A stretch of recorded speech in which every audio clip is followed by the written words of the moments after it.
Those are his five. So notice what he's done. He's given us five reasons why mental states are not physical. And if what he says is true, then they're not identical. Mental states and physical states are not identical. They're two different things. And so now notice how he uses this. If that's the case, if mental states and physical, descriptions and things are not identical, if they're different, even though one may be dependent on the other, you can't just run in with scientific physical language and descriptions and that sort of thing in order to understand consciousness. That's what he's getting at here. And so this section of the chapter is called the intrusion of neuroscience. He says, note very carefully that these five things that we know about mental or conscious states and mental properties are items we know quite independently of neuroscience.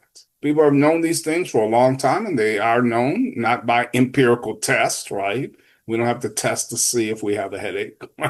My arm is itching. Well, let me perform a test. You don't have to do that, right? So we don't know these things by empirical tests or measurements, but by simple introspection, is what he tells us. But the intrusion of neuroscience into philosophy of mind and common sense reflection has, in his opinion, distorted the nature of our view of mental states and properties by rendering them in one way or another to be physical states and properties. And so his complaint here is that neuroscience intrudes in terms of trying to make these non-physical things have physical states and properties. And that's an intrusion that he says that doesn't work. Right. And so if you want everything to be all natural, these things are coming into the forefront of your mind. And that's the problem right there, is that they're coming to your mind and not, on the laboratory tray in front of you. All right, well, motivated by scientism, specifically strong empiricism, philosophical behaviorism, for example, identified conscious states with body movements. This was a ridiculous view because, among other things, pain is inside of us and causes body movement. Pain is not a body movement of itself. What's my arm doing? It's crazy. It's trying to get away from this flame. Oh, I better pull it back. Right. Ow, and then you flinch and pull it back.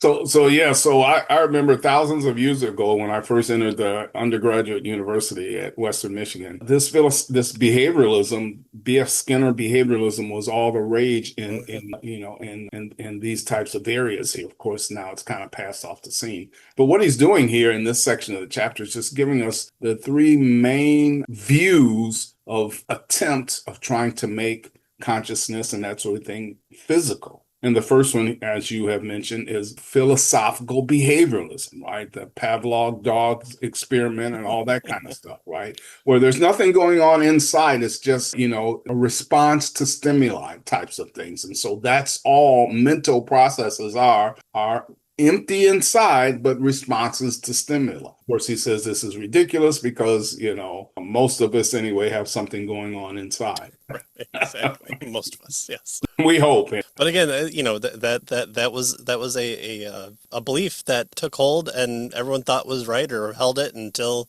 we thought about it a little bit more, and then we put it down like a new old toy. So, yeah, or an old dog. Oops. Yeah. So just remember when we say in any of the sciences, we're holding to the truth.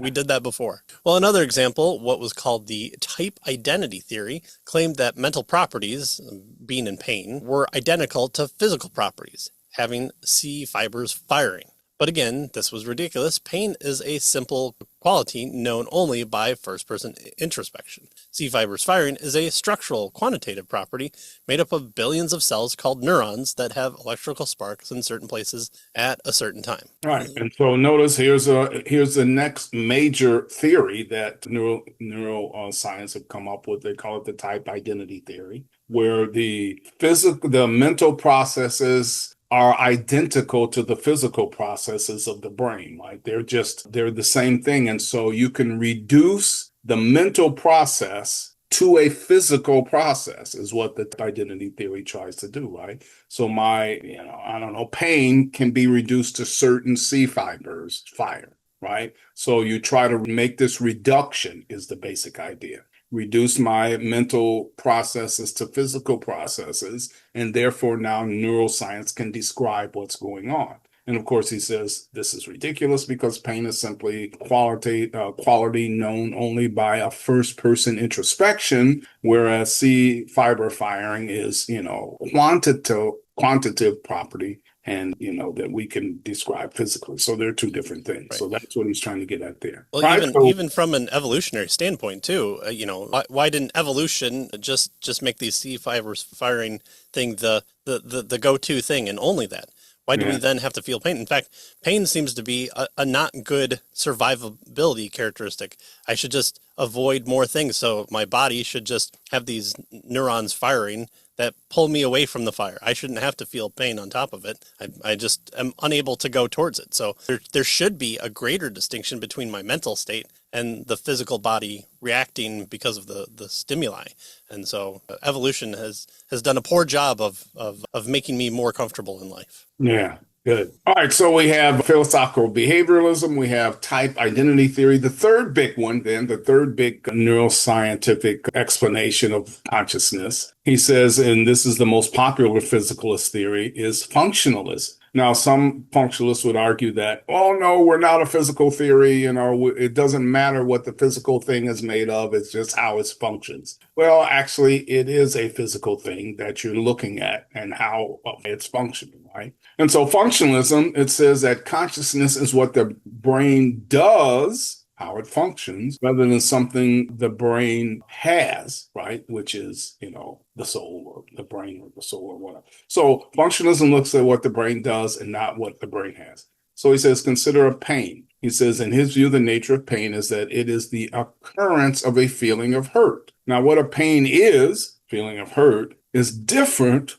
from having a pain, right? Having a pain, or what having a pain does, or what a pain causes. And so the former is far more central to the identity of pain than the latter. So what a pain is different from having what a pain does to you. That's the distinction. Although functionalism only looks at what a pain does or what a pain causes, it doesn't look at the idea of feeling of hurt, the sensational, what I referred to earlier as a quality of the pain, right? So the functionalist view, he says, has distorted consciousness beyond recognition. Consciousness is a series of inner states that we experience. There's what it's like to be a conscious state. Conscious states may indeed be caused, he tells us, by bodily inputs and may cause bodily outputs. But what consciousness is not what it does, right? So functionalism tries to explain consciousness by explaining what the thing is doing as opposed to what it is. And so that's the problem that he's having with functionalists. He says physicalists, however, who are functionalists have wanted to identify consciousness with what the brain does because that makes, obviously, conscious physical. And so the brain movements caused by the pain.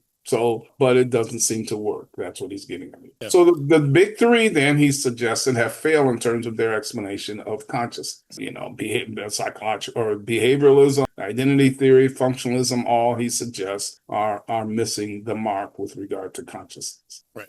Yeah, and you definitely don't want a doctor of functionalists because you could be writhing in pain in front of them, and all they care about is what's going on with your broken arm, not trying to calm you for that broken arm. So. Mm-hmm. Stay away from those doctors.